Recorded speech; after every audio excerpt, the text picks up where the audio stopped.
Dahoodpostman, city, hood, click. Let's go.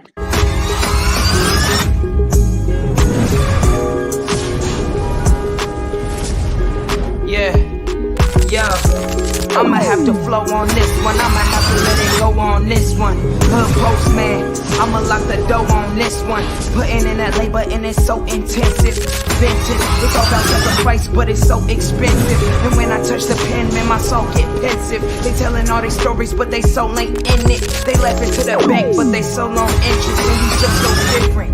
Turning all our foes to friendships, turning all our foes to kinships. Cause it's all about the family. We fighting this insanity, dealing with calamity. Under canopies, I'm thinking no peace, but they telling me it's a fantasy. On the other hand, we ain't never had an upper hand, so I understand that it's all about humanity. Putting truth in these lines, while they busy feeding lies. When you got that tunnel vision, gotta open up your eyes. Wake up and go to sleep. Man, I'm praying all times. And to my guys, ain't no other side. It's for my brothers, I'ma pray with y'all shine. Lock the door. Go ahead, lock the door. Lock the door. Go ahead, lock the door. You already know.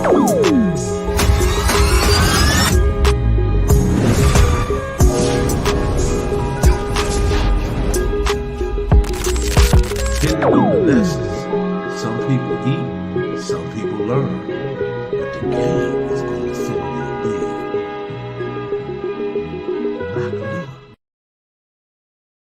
be. Shout out to the Mailroom Nation and the Mailroom Goons. I am Professor Melly Bell.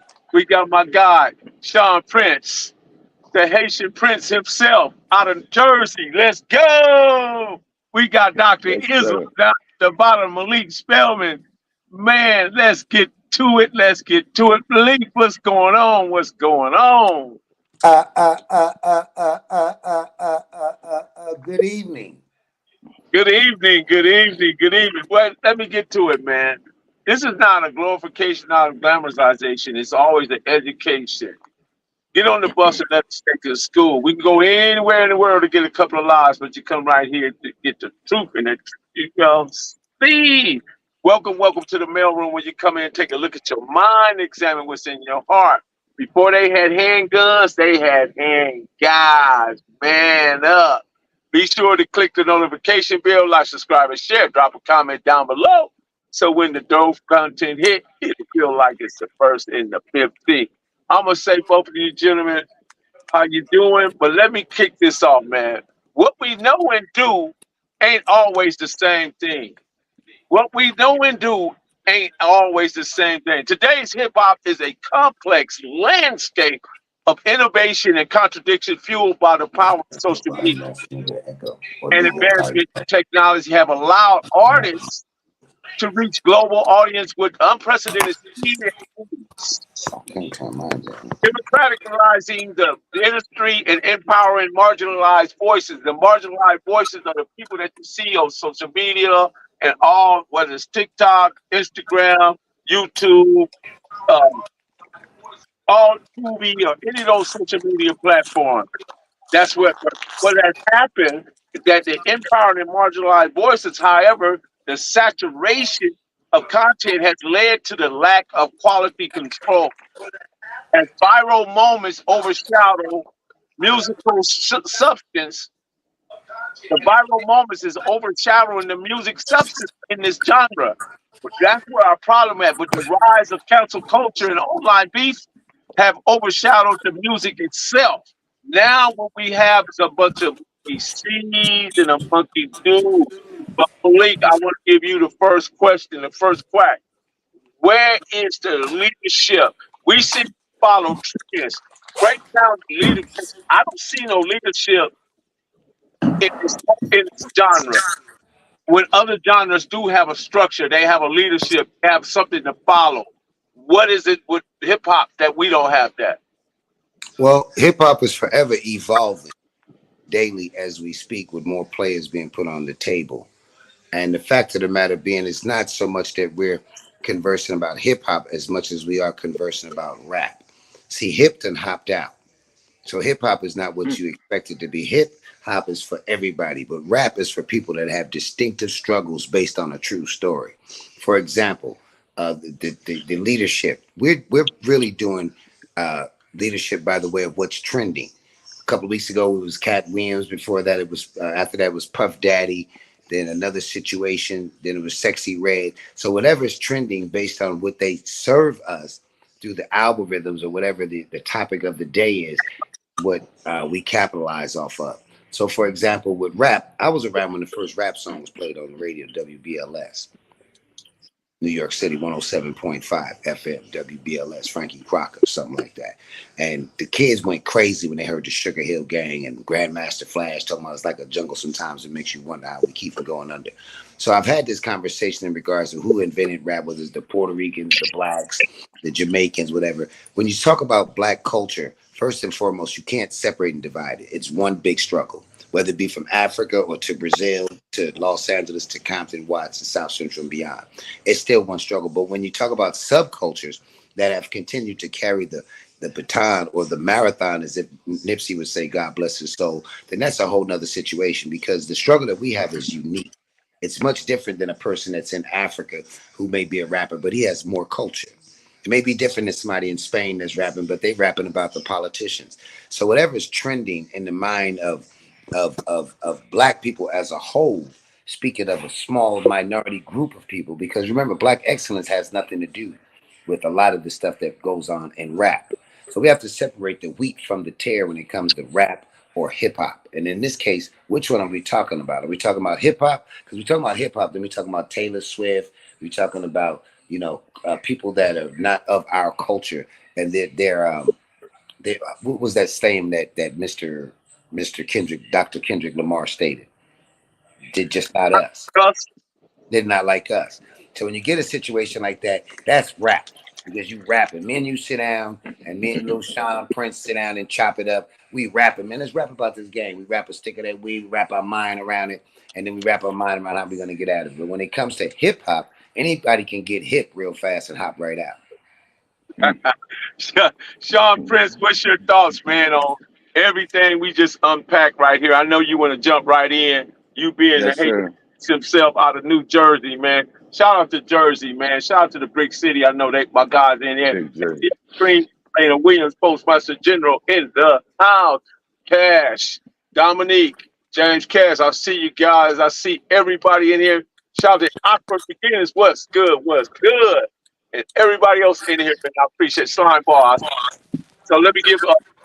Go ahead, Sean. Jump right in. All right, let me just start off by giving you a shout out, giving Malik a shout out as well. What you had said? What you were saying? I need to hear that younger perspective too. Yeah. Hip-hop, the reason why we ain't got no leadership in hip hop, because they put out this narrative that hip hop is a young man's game. It's a young man's sport. I think Jay-Z was the first one to deflect that, because he started off saying that 30 is the new 20. You know what I mean? And he was saying this when he was like 40 years old. So when Jay-Z kept making these records, kept coming out with albums, he needed that older gentlemen can still make hits. Older gentlemen still could do rap, do tours, and still promote. Background noise, Malik. Hold up, Sean. Malik, you got too much background noise. Got to turn the TV on. Go ahead, Sean. Yeah, the narrative that they got out there as far as like hip hop being a young man's sport at first, and they was putting it out there, so it set back the guys that were in their 30s and in their 40s as well. So now they gotta catch up and trying to keep up with the youngins that's teenagers and that's in their 20s, that's getting more money than them, more shine than them. So as far as like the older guys in the hip hop game that's been in the game longer than them, as far as them like giving them game and stuff like that, they looking at them as competition. So it's like, and we all know hip hop is a competition sport. You know what I'm saying? So they looking at the young guys as competition. So in their mind, they look like, why am I giving advice how to be better in this game. When I'm trying to outsmoke him, why am I going to give him some game to better him? You know what I'm saying? He's already younger than me, shining more than me. He has a bigger fan base than me. He's getting more money. If I give him more game on how to, you know what I mean, collectively move throughout this hip hop game, he's going to smoke me even more, even double the time. You know what I'm saying? But I can see why, because it's a business and it's a sport, why they don't want to give the game. But hip hop started off being like the news report for the streets. You know what I'm saying? These guys were sharing their experience and stuff like that, what they seen in the streets, such as NWA, when NWA was going through all that controversy back then. And Ice Cube said it. You know what I'm saying? He was like, hey, I'm a news reporter from the streets. That's it. I'm just putting it on rhymes, and I'm just rhyming it, and I'm just putting it on beats. So as far as that right there, in the beginning, hip hop had a narrative. Yeah, you had your Public Enemy and you had your NWA, but at the same time, it was still a message. It was still a message. And then when the partying started to come in place, like with the flossing and all the how much money I got, how many women that I've been with and stuff like that, it got watered down and stuff. So yeah, I mean the message, each one, the so-called saying, each one to teach one, that went right out the game. That went right out the window and stuff. It became what's that saying, man? The game is to be sold, not told. It became that. Instead of each one teach one, it became the game is to be sold, not told. Got it. Yeah. So I don't think like with the I just say, man, we got to wake up our game, man. We got to wake up our game, because all spaces are filled, whether positive, negative. But we get to choose what space we want to be in. But know this, guys, that the game at the end, the game gonna send you a bill. That's right. The game gonna send you a bill, man. Whether you want to accept it or not, what I'm telling you, man, wake up your game, man, because we've been watching this battle going back and forth with Kendrick Lamar and Drake, right?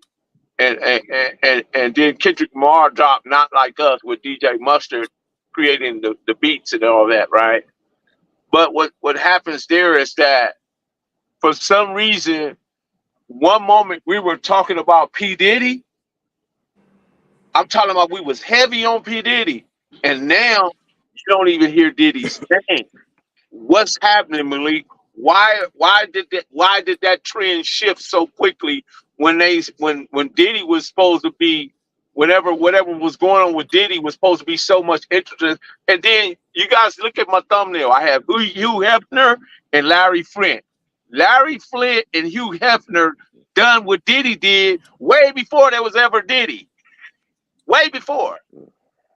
So I want you guys to pay attention to that, because here's the thing, guys. There's nothing new under the sun. Hugh Hefner had the grotto parties and all that. He had Bill Cosby coming through. Man, they was passing out Quaaludes at the door. They call them lemon drops. You understand? And this was happening over all these big, huge parties where these guys had the most beautiful women in the world attending these parties, and it was a free-for-all. Talk to us about it, Malik. Well, you're absolutely right. And we've had this conversation before in private in regards to the comparisons of what goes on in the life of Mr. Puff Daddy, and also that of the individuals that you just mentioned, Hugh Hefner, and of course, Larry Heidi Fleiss, and the other gentleman that was from the Playboy situation, from the Wilshire and La Cienega thing, and Mr. Hefner. So, but my point is this, is that as far as trending is concerned, we have so many crises that is important to us as a people, to where we have to pick and choose what we go into to be comfortable. And if we go into crises, like, for example, that really pertain to us, that affect us as far as our Second Amendment rights, First Amendment rights, stuff like that, that appears or should be something that we concentrate on. But yet our energy is into, you know, what's trending as a whole in the entertainment industry. Sometimes we got to come out of the circus and go back to the streets and see what's really going on, because that's a traveling circus. Next week, God forbid, when they come down with an indictment on Puffy or something like that, then we're going to be talking about something else. Now, as far as Kendrick Lamar is concerned, you know, these are the leaders, like the young man said, these are the leaders that are not anointed by any constituency per se in a civil perspective, like a politician of some sort. These people are anointed by the people because the common thread that they have is the conversation about the struggle. And when you take a Drake Hold on and just a then you take, second, Malik. Hold on. Dawood, the link is in the chat. Click on the link and step right into the stage. The link is in the chat if you want to join us. Okay, go, Malik. and when you have a situation like with the gentleman Drake and Dr. Kendrick Lamar, then that's what you call colorism that's taking place. It's taking place in sports. It's taking place in households. It's in the entertainment industry. It's everywhere you go. The light skin is against the dark against the light skin. I mean, if you look at it in its totality, you can see it. But what happened with the Drake and Kendrick Lamar situation is that Kendrick Lamar has a struggle that the people can identify with. 100% dissatisfaction brings about 100% change. So when you get a group of people that's 100% dissatisfied, and then you get someone like Dr. Kendrick Lamar who speaks the language of the people, because you have to speak to the people in the language in which they understand. And then you compare that to the lifestyle of Drake, who's a professional extrapolator and organizer and came out of Canada, which, by the way, didn't have any slavery and anything of that sort. And then you take his stolen identity of a crisis, or the fact that he took, to put it like this, took it upon himself to make a crowd for the slave. I look at him as an abolitionist. And when he started personifying that image of the streets and personifying these images of his struggle, and then you put that next to a person like Dr. Kendrick Lamar, when truth had come, falsehood vanishes, and falsehood is forever a vanishing thing. So when falsehood vanishes like that, and you come in and Kendrick Lamar come in and play big bank, little bank, but he's speaking the language of the people. But the guy Drake is limited because he's getting verbally regurgitated secondhand information and experiences, whereas Kendrick Lamar gets the calls every day from the neighborhood, from the struggle, and he can identify with it because it's in his DNA. So that type of leadership that we're looking for was not handed down to us through the leaders that are in the political places that represent the world as a totality, the White House and Congress. But there are some appointed people and anointed people here in the ghetto that speak for us, because one man or woman speaks for all men and women when they speak the truth. You're right, bro. You're absolutely correct. Sean, that being that you from Jersey, Malik, you being from New York, right? Originally, right? Hip hop in itself, in its conception, in its birth, was birthed out of New York, out of the Bronx. Hold on, stop right there. It's not hip hop. You have to separate the two Okay, entities. okay, hip hop, rap. Rap and hip hop is two things. Hip hop Okay, is right. Taylor There was Swift. rap. Hip hop is No Jumper Dude, Adam. They got hip and they hopped in or they hopped out. Rap is when you rapping about that shit when your stomach hurt. Rap is when you rap about your homie Okay. John, your mama on drugs, and your sister selling pussy. That's something totally different. That's two different entities, man. Let's make that clear. Oh, let's Make that make that clear. distinction. Separate the two. So rap created out of New York, right? Originally. Well, rap created out the South. You know, remember Dolomite and all them type dudes. So it's not necessarily categorically speaking and categorized as rap created in New York. Well, by New York being a state that Somebody was got a to free feed that. state from the slaves, they're able to express themselves freely without any reservations. But for the most part, rap was not created in New York, but the struggle of what was taking place in the ghetto, like a Jersey sometimes it make you wonder, like a jungle sometimes it make you wonder how you keep them going under, was originated by the people that were struggling in the North. So rap has always been around. It's just what you was rapping about. The blues is a form of rap. Ah. So talk to me, Prince. What's your thoughts on it? What was the question again? About I the hip said hop? the originators Mm-hmm. of rap, of the culture, started in New York. It pioneered in New York, right? Yeah. But to see it today, basically, when you see it today, it's not what it was yesterday. It's something totally opposite and Here, different. look at that. I'll And give it back to you. did New York somehow take their hand off the wheel? Because they were driving this car. Mm-hmm. And then somewhere they got off the road and they pulled over, and it seemed like they've been struggling to get back on the road. That brings me back to the game is to be sold, not told, because a lot of for instance, 50 Cent, when 50 came out, when 50 signed to Eminem and Dr. Dre, He came out dissing Ja Rule or whatnot. He dismantled Ja Rule rap career, period. He shut down Murder Inc. So after that, he got more cocky with it. You know what I'm saying?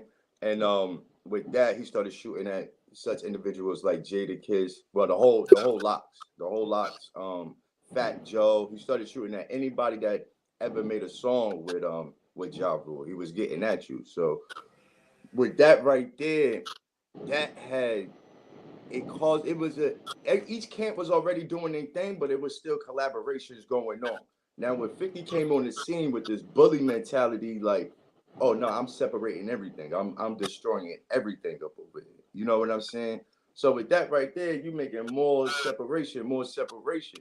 So the other states, while this beefing is going on that he's doing in New York, the South is coming up slowly but surely. Because the thing about hip hop is the next new thing, is the best new thing. You know what I'm saying? Like this album could be good this week. If somebody come out with a better album next week, oh, we on that album. You know what I'm saying? So when 50 was coming out with his beefing and all that, you had guys like Rick Ross that was coming out. You had guys like Young Jeezy that was coming out making noise. You had Gucci Man. Gucci Man is a heavy influential dude in the streets and in the rap game. You know what I'm saying? With guys that's in their 30s, in their late 30s, mid 30s, and whatnot. Gucci Man plays a major part in that. Like a lot of these kids that comes from the drill scene, like Chief Keef, they would tell you like Gucci is like one of their favorite artists, favorite rappers. You know what I'm saying? So New York, they messed up by keep on beefing with each other. And they're not doing enough songs with each other right now. Like today you will see that, but unfortunately it's 20 years late. I don't want to see Yes, J. Cobb, he from the Peacemakers. I don't want to see Cameron and Styles P from the Locks do a song. I don't want to see Lloyd Banks and such do a song together, because that should have been done 15, 20 years ago when you guys were sitting on top. You know, ever since the Young Jeezys and the Rick Ross and the Sectors was coming out the South, the game's been taken away from the tri-state, from New York specifically. Yeah. Okay. I want to give Dahood a chance to weigh in on this, because I thought that when they create the verses, I thought it was supposed to bring back the love in hip hop, you know, the camaraderie, the commonality. And when I saw Jadakiss stand on the stage and say, I'm outside, I got 100 guns and 100 bullets, I'm from New York, I thought that was a great moment in hip hop, because he, in his own way, he kind of unified it at that moment, because it was like, even I'm way in the West Coast in Los Angeles, I felt the vibe from that. I felt, you know, that chill bump run down my arms, you know, because I thought it was a very good moment. But since then, it has still veered off. What's your thoughts, Dahood? I think his audio is tripping. He may have to come in here. He wants to know your thoughts on it, Dahood.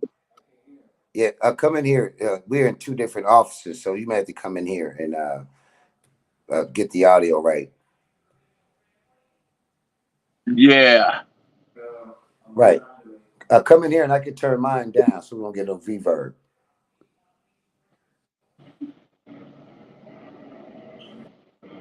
Hold on, bear with us, gentlemen in the listening audience. We appreciate you. We're having a small technical issue here, but we're going to take care of it right now. I'll turn my phone down because he has better volume. No, he turned his off. Keep yours where it's at. He turned his off.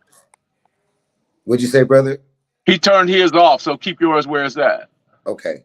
Yeah. Well, this is what I think, and something I want to address with the young man while we're waiting on Dahood. When he made mention of how the old heads didn't pass the baton down for the rap game, when the game is to be sold and not told, he's absolutely right in the sense that it's almost like a civil engagement with black leadership. They never passed down the baton. But the fact of the matter is that they didn't identify and wanted to accept that the old Buffalo had to release the post to the new Buffalo. And as far as I'm concerned with rap, I like the new young rappers because each individual has a perspective and an experience based on their region and their lifestyle. So when the brothers in New York was bibbity bop and they brought it to the forefront, and California was listening to Prince and Mars Day and things of that nature, and wearing, you know, rollers in their hair with the pigtails, and the brothers in New York with Not the seven rollers in skulls the and ear. 7 crowns. You know, it was a totally different You like situation that either you one of us bringing couldn't back that memory of identify that with. dude in belly with the rollers in the hair You that know, was you remember them handguns, nickel man. rollers in their hair, you know, with them big nickel rollers and they Jones with them house shoes on. And then niggas Shout from New out to York was ATL like this Cream shit and is some Green baby City. boy shit. You know what I'm saying? Then they was looking at New York niggas with the motherfucking funny ass colors on and yo son and all that. So, but my point is, you got to add a little church to it too. You know, the sun What do you mean rises in by the that? east. The sun rises in the east and sets in the west. So shall come the Son of Man. So, like when you're one of your very interesting viewers stated that I called Dr. Kendrick Lamar doctor. When you're the word ism means the study of something, and when you study something and you're a studious individual like Dr. Kendrick Lamar is speaking on something that he's a professor at, that he has a doctrine in, then that's not to sidetrack from the fact that he is a part of that group. But like, as the comment said, he's part of some elite group. I don't know what group he's a part of. I know that he speaks for a group of people that have been disenfranchised and marginalized. So Yeah, it's got my feedback. point in conclusion is that he has a right to speak on what he's speaking on because he lived it. He's not hipping and hopping. He's rapping about it. His parents, his family, his community. And that's it. I'm not taking sides based on colorism, or I'm not trying to say that Drake's struggle isn't real, but it's an off-brand version of what goes on. See, this West Coast is a totally different situation. This used to be the home of surfers and palm trees. Now the sun is rising in the east. So Hollywood had the cameras on the world. Now the world got the cameras on Hollywood. So the rabbit got the gun.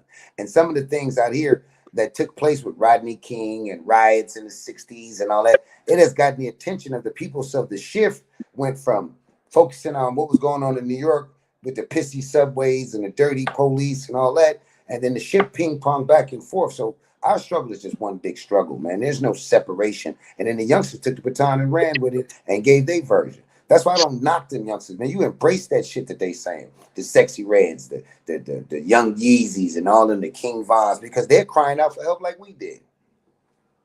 So you don't think that what the Sexy Reds and the Sukihanas overshadow the musical aspect of hip hop versus the the the mess? You know, you don't think that overshadows the talent, the real talent that's in hip hop? Well, no, it doesn't overshadow because Let in me this say this, game, please. Let me say this. it They catch doesn't a overshadow. viral moment. They catch a viral moment, and somehow, how is that viral moment superseding all this talent? Well, it's Man, not so much that it's superseding, it's selective talent picking by the uh, powers that be that make the decisions on who they can put in rap. But for the most part, depending on what they want is depending on what we can say. I was with Too Short once before, and he made a bomb song about blackness and this, that, and the other, and they didn't want to hear that shit. They wanted to hear him blow the whistle and talk about bitches. So sometimes the rappers that you see that haven't made it yet or haven't gotten in that lane, that's because one, you ain't put in your due diligence. You may not be qualified, and it's just not your turn yet. But when you get a Silky Red or a Lotto and them, you know, I look beyond the hippity hoppity rap shit. I'm listening to the message, and then I'm looking at the conditions that was left for these people. So when I see that, I'm like, well, Sexy Red, I'm talking about sexual exploitation. Deep down inside, that gives us the opportunity to discuss this on a higher level. They're talking about mental illness. So everybody's struggle is different, man. uh-huh. Puff Daddy talked about wanting to be rich and be like Liberace and live big with a bunch of different shit going on And in the then, low okay, waste let's world. back it up a little bit. How Huh? do we, I just want to back it up just a little bit. How do we skip past what Hugh Hefner and Larry Flynt did at their parties and get all the way to Diddy, and we put the microscope, the the telephone, the listening devices, the cameras, and everything on Diddy, but nobody ever shed light on what happened at Hugh Hefner's house and Larry Flynt. So Yeah, now that's they're true. trying to make it seem like this, what Diddy did or whatever he did do or didn't do. They try to make it seem like it's a new thing. It's not new. Well, well, I'm gonna tell you like this, man. Human trafficking is real, unfortunately. And there are some corporations, I won't mention their name, that are the biggest purveyors of kiddie porno. Okay. There are some companies that are hidden as subsidiaries on the internet that you would never know that are associated with some of the biggest networks that we know.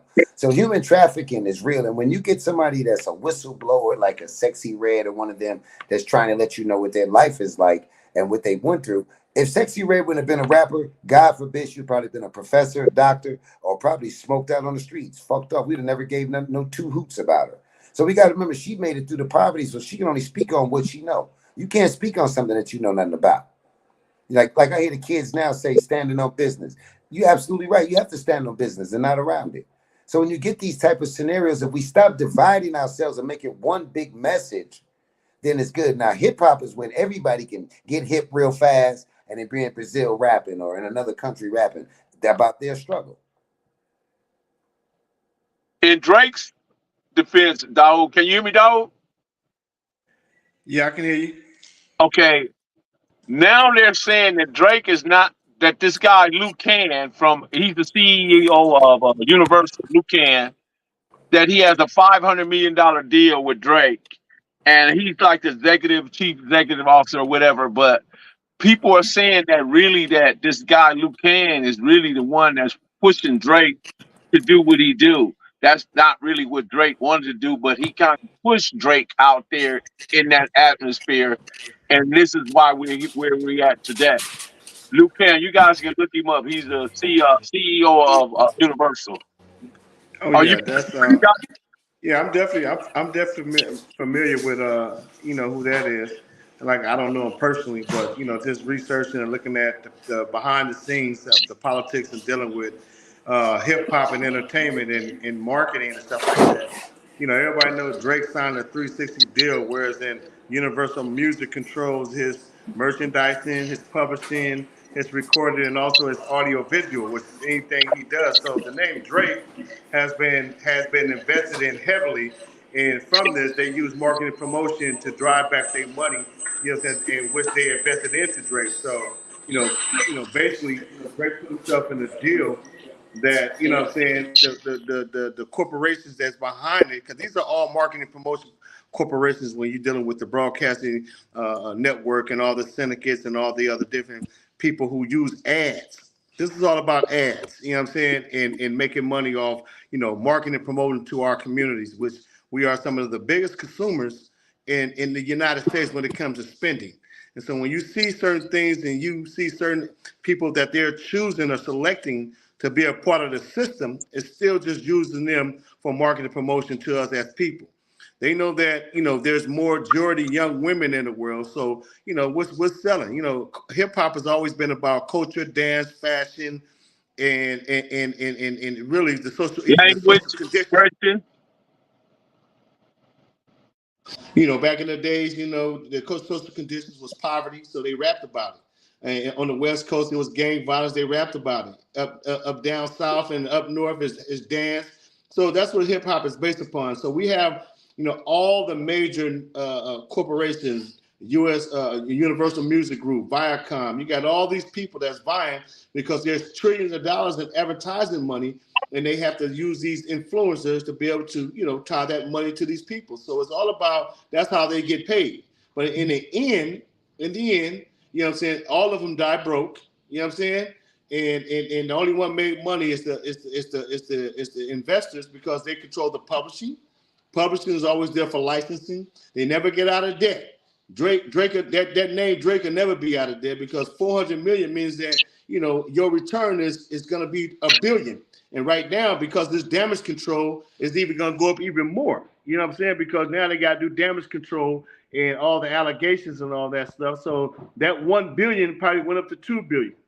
You know what I'm saying? So Drake is going to be forever trapped inside that deal, and hopefully, nothing bad happened to him. So, thing is that we got to understand the politics behind the politics, and hip hop definitely been hijacked because it's more corporate because they're using billions of dollars of corporate marketing dollars to disseminate all this information through music, dance to us as consumers. So, hip hop is not like it used to be. It's more corporate hip hop now. So Drake, like I said, is just another influencer that they use to market, the alcohol or whatever they tell him to do because they control his audio visual. I mean, they control his likeness. Sean, you said it was more commercial. You said that yesterday. You said uh, this hip hop thing is more commercial than it is anything. How did you arrive there? Um, with all the ads, like how the brother just said right there, with all the ads, when you start seeing hip hoppers do like stuff that's like kind of like out the box, you know what I mean? Like the liquor that kind of like fall into play, the sneakers, the clothes that kind of fall into play. But when you see them doing like hosting a golf tournament, you know what I'm saying? Just stuff that's kind of like out the box in the urban community. Because, like I said, like hip hop is supposed to be the news report for the streets, for the urban community. And when you see that they interacting with stuff that's like out of the box, it became like real corporate, real corporate. Because they seen the corporate businesses, they seen the corporate men and women, they seen that how much money can be made from this type of stuff.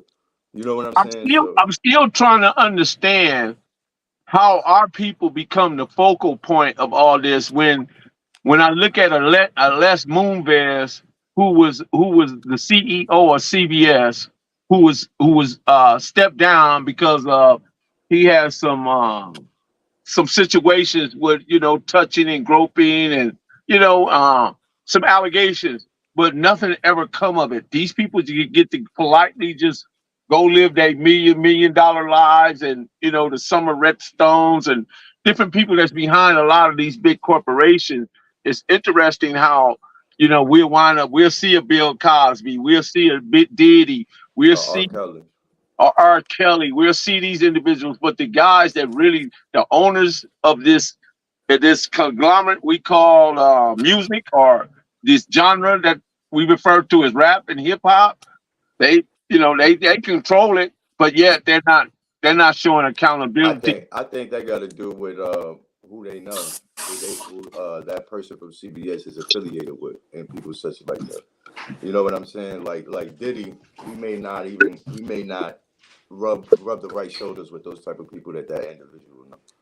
You know, I think it's all about who you know and who you affiliate yourself with.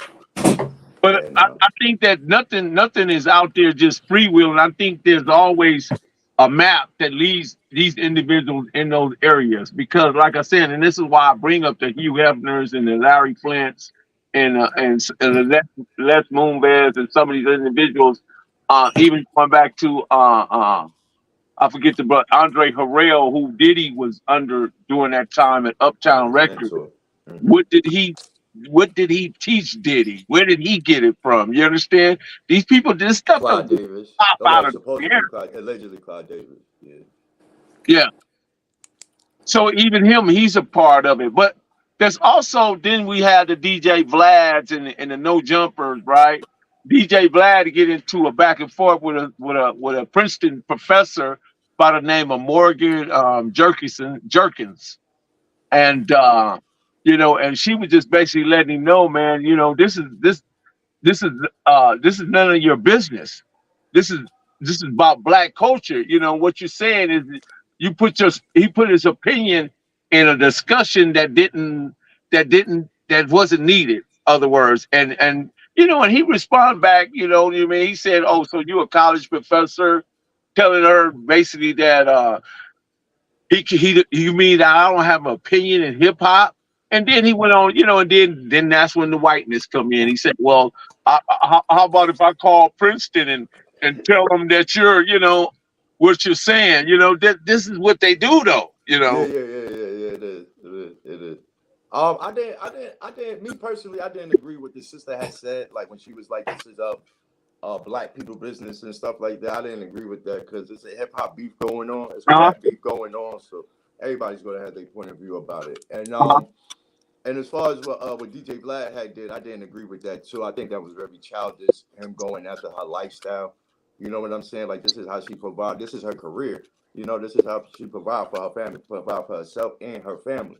You know what I mean? So you're attacking. You're threatening to notify her employer about her giving her opinion about the statement that you have posted up or a statement that you have right.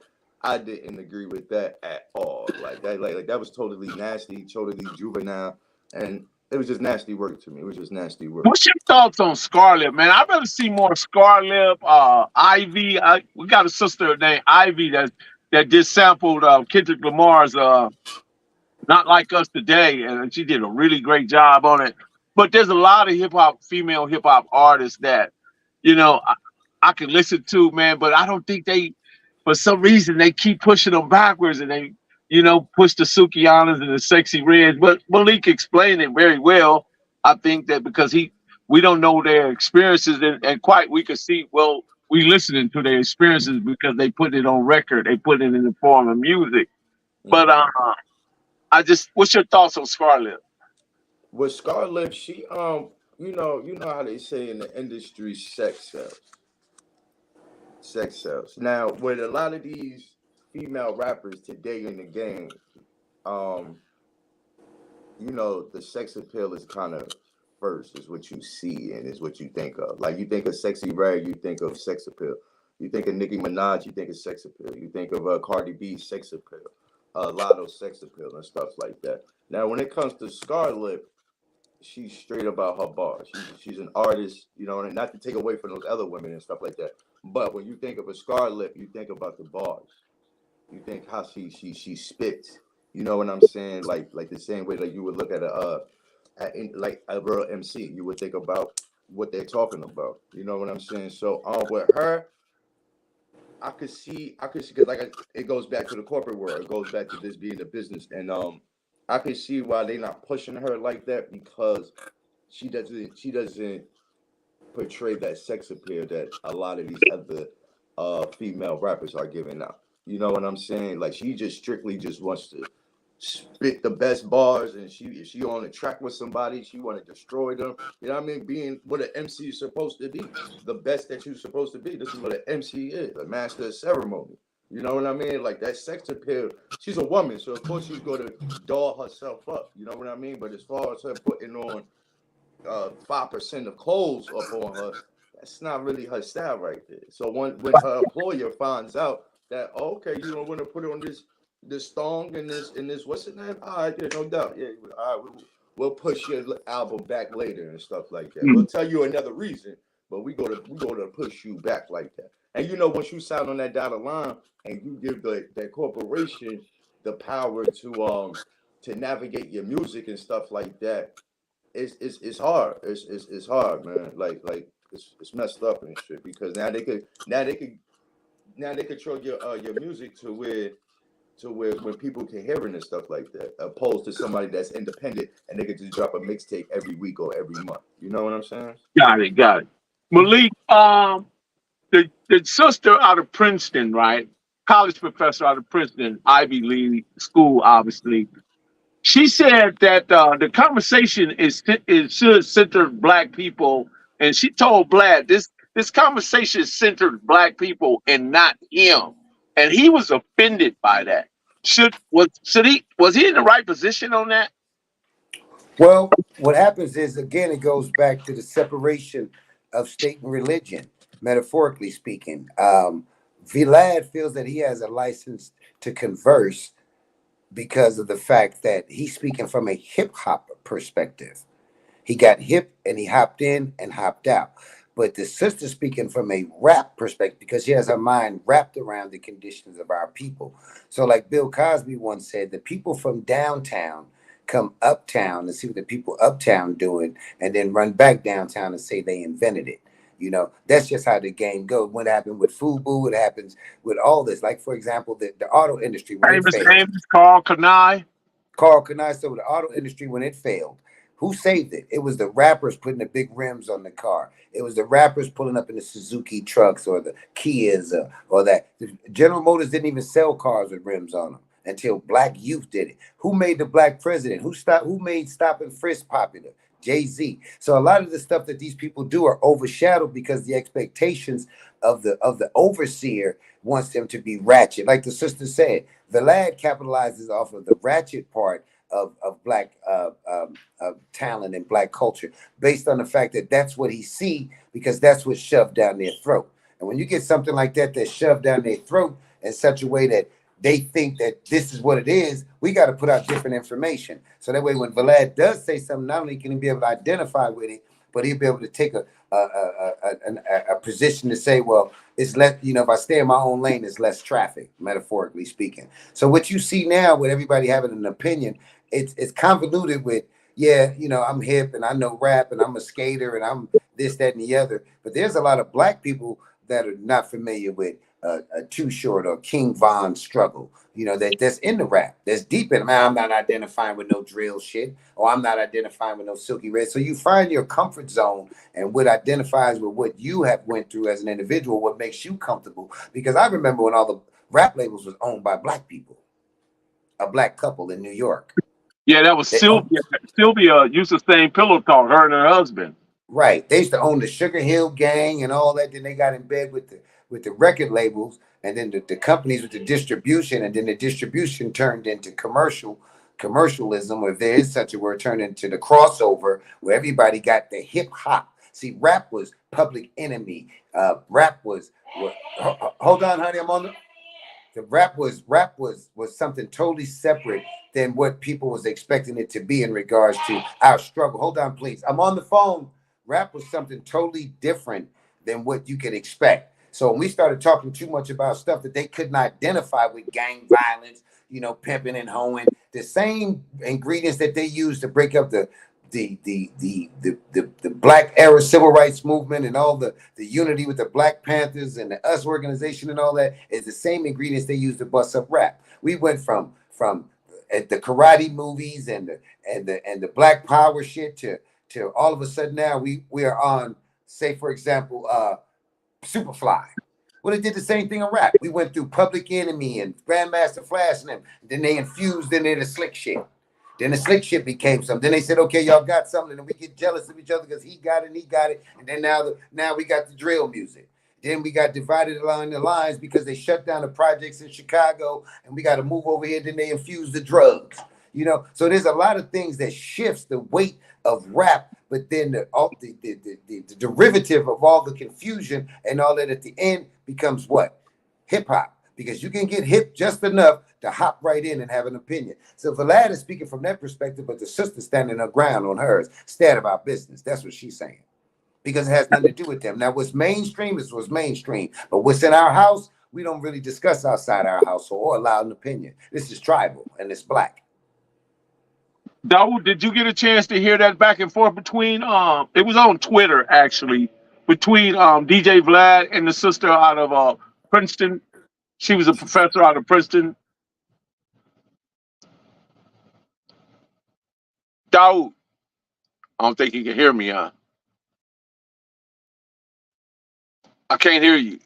Let me see. Hold on. So, go in and come back out. Go out and come back in.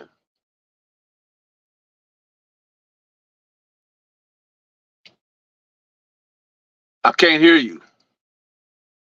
Can't hear you. Yeah. So yes, Prince. Mhm. Yeah. I mean, this week in hip hop has really been busy on all the things that's been occurring, all the back and forth, and I'm telling you, man, we're really distracted. We're being distracted for some reason for another, and um, there we go. Wait a minute, they both hopped out, but we're being very distracted for some reason or another, and I don't know. I'm watching it very closely to see what's happening on the flip side or the other side of the game, because I'm just here to wake the game up. That's all. And however that looks, it looks. Mm-hmm. At, Well, people, there go Dahoud right there. okay, dog. Yeah, I didn't hear the question. My mic, I can't even hear. Yeah, I was asking, did you hear the dialogue between DJ Vlad and the sister Morgan Jerkins out of Princeton, Ivy League University? Where she was basically telling Vlad, he needed to stick his nose somewhere else and stay out of black folks' business. Well, yeah, I mean, I didn't hear it, but I really wouldn't understand her position. because he is in black folks' business. He paying them. And the way it goes. Advertisement makes money, man. He has a system that he has set up, and he has ways to compensate people to own the publishing to their interviews, and he used that to market. Get his money through marketing. And he probably has over some millions worth of subscribers, and I mean it's just a business. But what we got to do as a people is learn the system in the game, and then, like I say, stop going to Vlad and giving our content and our history, because he's gonna eat off that forever. He's gonna pay the guest one time, but he's gonna eat off that forever. In 10 years, he may have over 50 million viewers looking at that. Yeah, He's just, it's generational wealth he's creating over there. yeah. So it's not to be looking at these other ethnic groups that's taking advantage and understanding how the marketing game and how the advertising game goes and how to utilize our content to sell. It's just all about, like I said, it's a business, and we just have to understand that we in it, we got to be in it to win it. You know what I'm saying? And understanding the business behind it. Like you say, that's all they're doing. That's all they're doing and stuff like that. So but the content is what they promote is really to our own self destruction. It's like they're utilizing that. What I'm saying, to continue to stay in control of it, because we use it for going against one another. We got a different intended purpose. Uh-huh. Do you think today's hip hop or today's rap is complex, or it's just going through a change, a metamorphosis? No, it's not. To me, it's more corporate driven now. You know what I'm saying? They let all the advertising dollars in, and this would dictate, the deals that people sign. Like I say, Drake signed the 360. Some people just sign the publishing, and it's like using this money to promote whatever artist sign, gives us the most and who has the most influence. So it's like a business. So it's not so more of when it was originated, what I'm saying? Whereas in all these deals and contracts wasn't even in existence. It's just like the NFL before the national championship. What was the last year that Cleveland, won a championship? They came up with the Super Bowl after that. That's when all the marketing promotion dollars came inside that created all these big contracts that they paying all these top celebrities and so athletes. And so, it's just the evolution of it, and people taking advantage, because it's still, hip hop represent people, and it represent a certain segment of people. And they started off with Soul Train, and they started off with all these other things. But when the corporate dollars got involved, it took it to a whole nother level. So, we just still at the bottom. We haven't really understood the business, or we've been locked out the business. You know what I'm saying? We've been locked out the business because there's no black company that has, that type of influence inside that industry, because it's all by associations, and I mean it's a conglomerate of individuals and agencies that's I, running I, it. I love the fact that social media has allowed us a far reach, has allowed artists to because at an unprecedented speed we can get from here to Africa in a matter of seconds, based on just our voices and whatever our creativity is, and they're paying attention, but they also Well, paying attention to the negatives too. It's the best thing for the voice for the inner city communities across this country and throughout Africa. But here's what we have to do with this, because we have to organize this, and we have to create mergers like they did. You have Paramount, you got Viacom, you got CBS, you got all these subsidiaries and networks and syndicates, but they all up under one person. So it's like now they have over 700 million subscribers, and they in over 180 countries. So who don't want to do business with them? You know what I'm saying? And so, we have to take what we have, and we have to merge and set up companies to understand that now we have power. If we combine all this assets from these grassroots and we unionize, we create a benefit package for all the people that participate in content creators. We create one big publishing house, and we go to the advertisers and say, hey, we could. Damn, he was going in. He was going in. Man. He froze. He got a phone call. I think the fact that we having this powerful discussion, and it's it's on a whole nother level, that we're discussing it, but the fact that our people, they rather go, they much rather go hear the back and forth, the mess, than hear, an education, or hear Dr. Malik speak on this. Hear yourself, Sean Prince, speak on this music and the way they're speaking. I think it's a beautiful thing, but at the same time, that for some reason that's where the divide comes, Malik. I mean, Well, the divide not only comes from that, but it comes from the fact, like the young man stated, we don't really pass the baton down. There's more to rap than just skibbity, scabbity, skibbity. There's business aspects that we can be involved in. There's distribution companies. There's levels of tours that we can be involved in, tour hands. So when you hear people say that there's no inclusion, that we didn't benefit from it, when you go on the road or go in the studio and look at the average rapper, he's not in there with nobody black. His weed is even being rolled by somebody that's non-black. So a lot of times they're surrounded by people that have the same FICO scores as them, and we don't have access to that type of activity. So when you see people rapping about their experience, we have to separate rap from the ability to rap from the opportunity to rap. Nowadays, the ability to rap is very easily accessible. But on the contrary, the access to the struggle of those people that are the original rappers is something that you can't buy. So when you see a situation where Kendrick Lamar is speaking on one thing and he goes into hyperspeed, suspending the space and dart off into infinity on Drake, and then Drake starts hyperventilating because he's creatively bankrupt, that's just based on the individual struggles that we have. So you got the abolitionists, and you got Dr. Kendrick Lamar, because he's a professor of what he does in his community, and you got us in the community that are the consumers. And then you got youngsters like that that's going to come along and going to say something that's even more extraordinary and take it to a whole nother level. So it goes all the way back to what you said. What are we doing as a whole collectively, and which direction are we going? Are we going what's trending? Are we going to stay on the sexy red? Are we going to? No, that does not dictate what we do as a people. First, we got to put God back in the equation. So I'm going to come back to my earlier question again.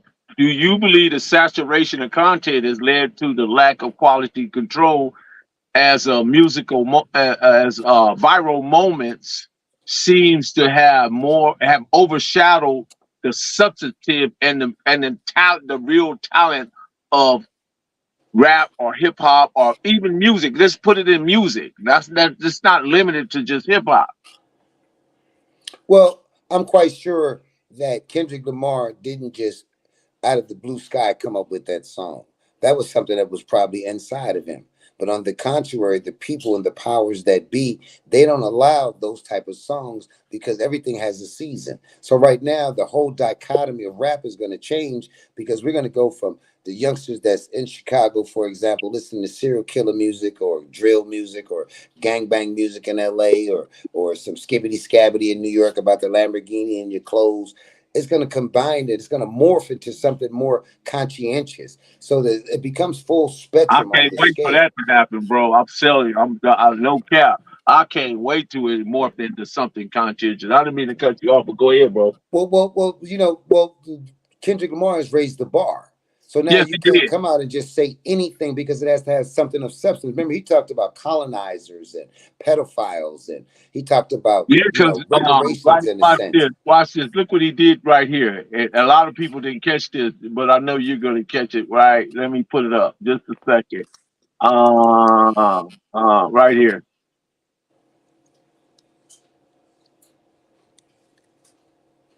You know what those red markers are? Those for the I'm familiar with that. The neighborhood thing. I forgot what it's called. Yeah. It's about pedos in your neighborhood or something like that. Yeah, yes. Sex, yeah. But he did that to Drake, man. That kind of like sunk his battleship. But I want to come back in a moment of time and something you said, Malik. Here we go. JC and you niggas, I get it, nigga. Y'all niggas got that bread, but I got them motherfucking master keys. I got them pearls of wisdom, nigga, because I done stood over too many dead Crips and Bloods. Ooh. You niggas on the Breakfast Club, but nigga, you fucking with the Last Supper right now. What a total waste of megabytes. Well, that's the point there. It's like, we're when I was making that statement, full with the spirit of my ancestors, as Nate would say, you know, that's the sentiment that they don't have. Is a vacancy there for that. They can't expound on that. So regardless of what Vlad says or does, as Daoud stated, he paid them for that. And the average person that's in the rap game that's controlled by a major company is sent in the direction that they want him to go. Some of the people may not want to go on these particular shows, but they have to go on there and expound on it and get exploited. So exploitation's at an all-time high. They don't control their clothing. They don't control which way you go, your sleep. Average rapper got 2 or 3 cars with 10 miles on it because they never get to enjoy their life. And then by the time they get to enjoy it, it's time to take it back. You know what I mean? So when you see this type of situation, you got to let them youngsters like Prince up there, they know what to do because we having visions. They having dreams. Or is it the opposite? We're having visions and they having dreams. So their visions is going to supersede what Kendrick Lamar says. So again, it's going to change the whole dichotomy of what's coming out the mouths of people. What do you mean by that? To be bear witnesses to what's going on. It's just that simple. And then the record company wasn't ready for this sudden change because they had a plan, you know, because alcohol, sex, and drugs sell. It's called sex, drugs, and rock and roll. It ain't called Bibles, churches, and temples. It's called sex, drugs, and rock and roll. And furthermore, you know, we look at that rap battle that was just, you know, demonstrated by Drake and Kendrick because, you know, both of them have something in common. Both of them are either tied to the same company. In a sense, you know, so one owns publishing and one owns 360, and everybody seen this time when Kevin Hart had got into to really start getting all the activity he was getting into the film, and they was trying to say he was like, you know, really stepping on Denzel Washington feet. So I mean, it's basically like you said, Kevin Hart can never step on a Denzel Washington. Yeah, go ahead. Yeah, but you know that's what the whole thing was back in the day because he was getting all these different roles and stuff like that. So it was a lot of, you know, politic and talking behind the scenes about that. And so it's the same thing. You know, you have two top tier entertainers going up under the same label. One is putting the other one in debt because in the 360, the only thing you own is your touring. You know, and rest of everything is being controlled by the corporations. So, you know, you have 20 corporations that invested $400 million that want their money back from Drake too. So here it is to keep Drake in debt. Now his touring is messed up because there's all these different allegations is going to kind of hamper his movement. You know what I'm saying? And so now, you know, the company used Kendrick Lamar to do that, to put him further and deeper into debt. You know what I'm saying? And so it's like they still gonna make money because, you know, when you control the publishing and, you know, the breakdown on that, you know, a lot of our celebrities gonna remain in debt. You know what I'm saying? They're gonna die broke. You know what I'm saying? So then, you know, that's the whole, you know, bottom line of it. But how do artists that decided that they gotta belong to a set, a Keyway or Damu, or belong to a section, and even travel to Compton or Los Angeles to go get put on? What's your thoughts about that when a multi-talented $1 million artist decide, hey, I think it's best for me to go be a Crip. I want to go be a Blood. Let me go down there to Compton, you know, because we got Soulja Boy on Breakfast Club talking about, they asked him, man, where you grew up with? He said, I'm from Bompton. Bompton? You know, man, then when you born in Florida, you know, did we lose him? Yeah, he went out again. Okay. I want to get back to the when you asked the hip hop get complex and stuff. As far as the music, I'm gonna say no. Like it got more dumbed down in the music and whatnot, and the business side it kicked up because it helped provided a lot more job opportunities for these artists to give to they crew and whatnot. I remember DMX saying he was going at Rick Ross and whatnot. And you know, he was clowning him about him rhyming and stuff like that about his race side. And then he quickly realized, he was like, hold on, this man is helping provide jobs for his crew. So if he's helping provide 10 jobs for 10 different individuals, that's 10 families that he helped feeding. So he can't knock him for that. You know what I mean? Whether you don't like his rhyming styles or you don't like what he's talking about, he's still helping providing 10 dudes off the streets and helping to feed their family. So you can't knock that. So where hip hop is at now, it's so much money that's in it right now. These youngins, the young hip hop stars, the young hip hop artists, they can employ anywhere from 20 to 30 people. You know what I'm saying? Whether they're signing them, whether they go get the clothes, go get the food, my trainer, my barber, and stuff like that. You know what I'm saying? They helping provide so many jobs to these kids that could have been right there in the streets doing guys know what. So you got to look at that side as well too. Like you may not like what they talking about, what they spitting, but like see what they doing in their real life as well. You know what I'm saying? Right. Got it. What's your thoughts, Malik? Hold on. There you go. Malik? We need to eat. They need to give us a piece of that. We don't get it. Yeah. That's what the fools you guys Start fucking talking Malik. about FCC and all that shit. They're gonna run to me. That's one. We just want one. Oh, you got he back. Yeah, man. Y'all got a lot of back. I can hear the whole conversation in the background. Mine is straight gone. Y'all gotta watch that. See it happen like that. Y'all gotta watch the background conversation, Malik. I mean, lots of communication. Hold on. I don't think he can hear you. Yeah, go ahead, bro. Cause Yeah. I don't know what they're doing. Yeah.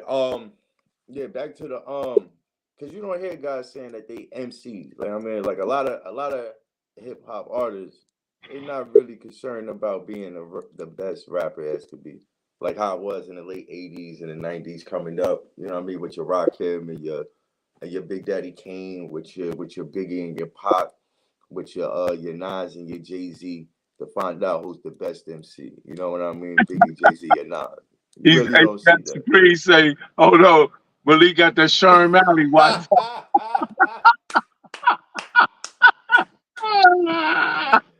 The Sherm Wi-Fi.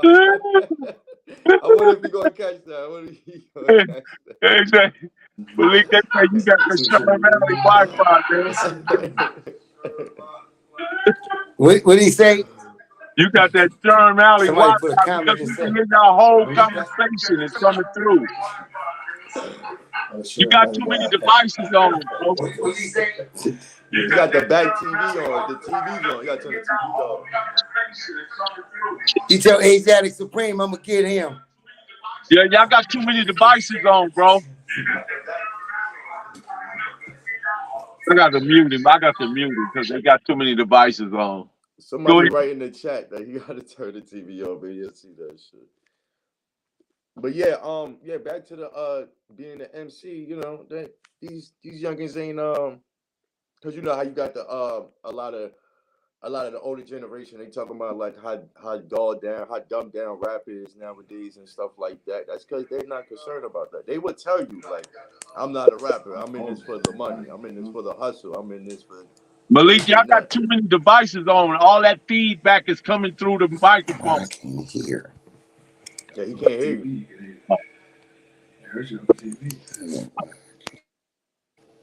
Mike is muted. But they sure know how to work us, don't they? Malik, I guess he can't hear us. No, he can't hear. And bounce back in. Yeah. With the whole MC complex, that's why it's best for these artists to be independent. Like shout out to rest in peace Dolph, shout out to Key Glock, the whole PRE, Sauce Walker with that guy. What's that guy out of Kansas City? What's his name? Tech Nine. Tech Nine. Ooh, he got a following.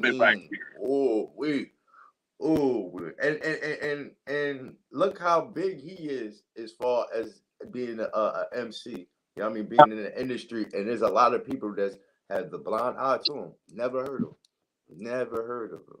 You know what I mean? Wiz Khalifa was once like that too before he got corporate. He had a mean following as well. You know what I'm saying? Yeah, so it's best like like with the social media. You're gonna have your good and your bad with everything. You know what I'm saying? Where we at right now with the social media and stuff like that. Like these artists, they have the choice whether to sign to a label, to sign to another artist, or whether just to put their own stuff out there. But if you put your own stuff out there, you gotta have that backup money. You gotta have that money, and you gotta have that grind up in you and stuff. And a team, you gotta have that team. That's what's up, You man. gotta have that team. Yeah, there you go. You got Bad too many man's back. devices on, bro. You tell Asiatic I'm gonna get him about messing with my Li-Fi. My Sherm Alley Li-Fi. Yeah, man, we was hearing y'all whole conversation that was feeding through the live, and it was just coming. It was coming out, man. It was just wow. Like, man, what are You they got talking? the TV on. You gotta turn the TV off. Yeah, we had to turn the TV on because we was trying to hear some sound because all the sound got knocked out when Dahoodpostman got to talk about them white folks' money. Yeah, but You see, know. the thing about it, when you cut that on, it feeds back through. No. When he got to talk about them residuals and that cut, all of a sudden, why my phone No, go out I his ain't at the talking same about that. time? I'm talking about the feedback through the Wi-Fi.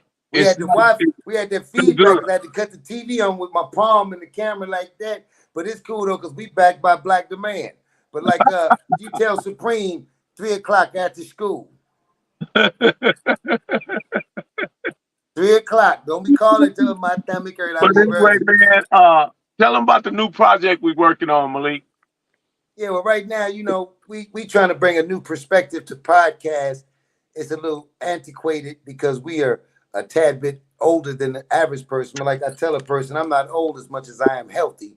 So, every day you wake up, thank God I wake up. But for the most part, we just trying to bring a different perspective and be proactive in this situation as far as protecting the truth and not antagonists. We're not going to get it right every time. We're going to say some things that may not register right then and there because there's generational gaps and there's experience and life experience gaps. So we're aware of that. But the project that we got coming out, we haven't quite solidified the name yet.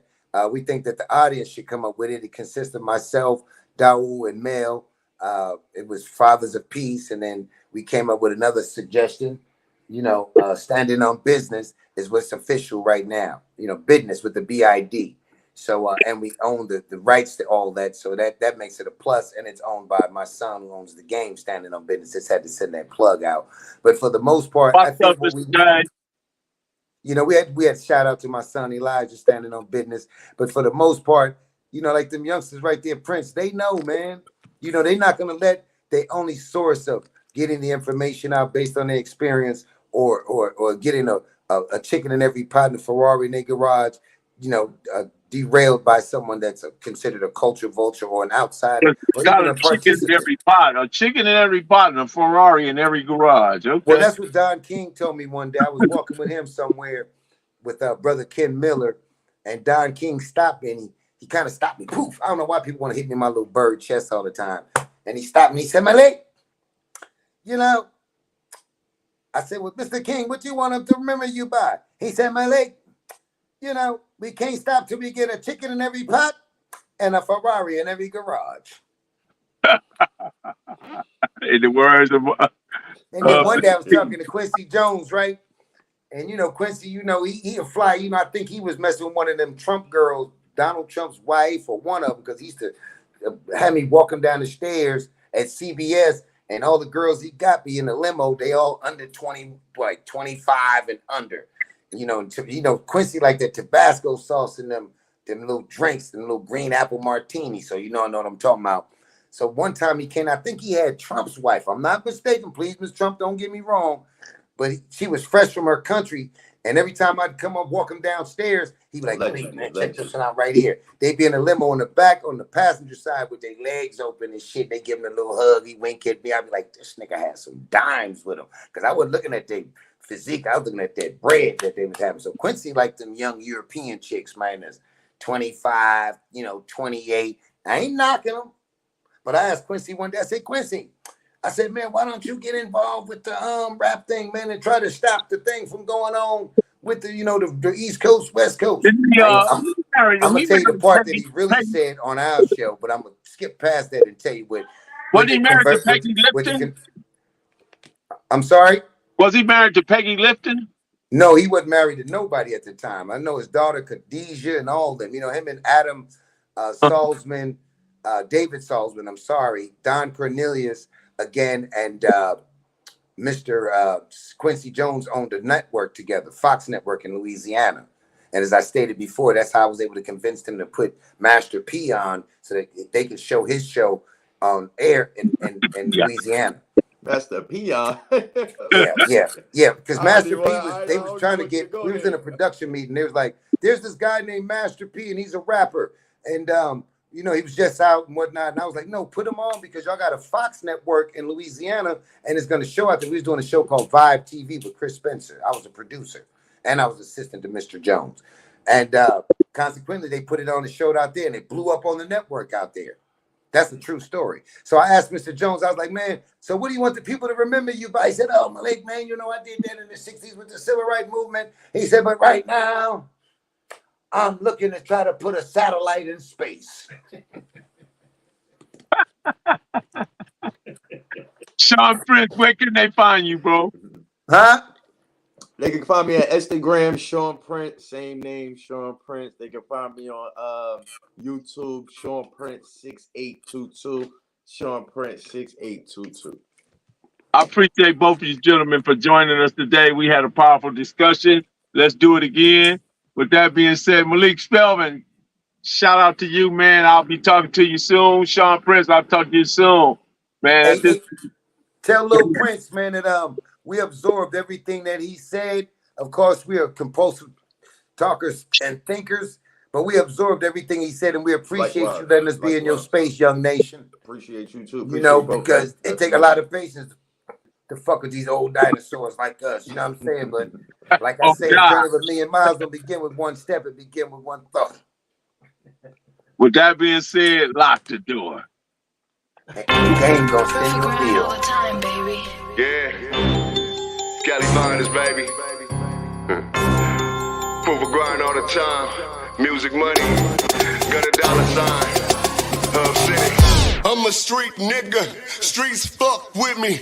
I'ma keep pushing products to the fans get me. It's guap off top. Diamond Cartier. That nigga wall won't give a broke bitch the time of day. They see me climbing. They see me shining. That's hard work. Proof of grinding. New money got me tipping in that 550. I leave bad man and I'm so pretty. I got that tech with me. That's my hater sprayer. Go big, grind now, nigga, play later. What can I say? I'm addicted to this paper stacking. And I don't talk about it. I just make it happen.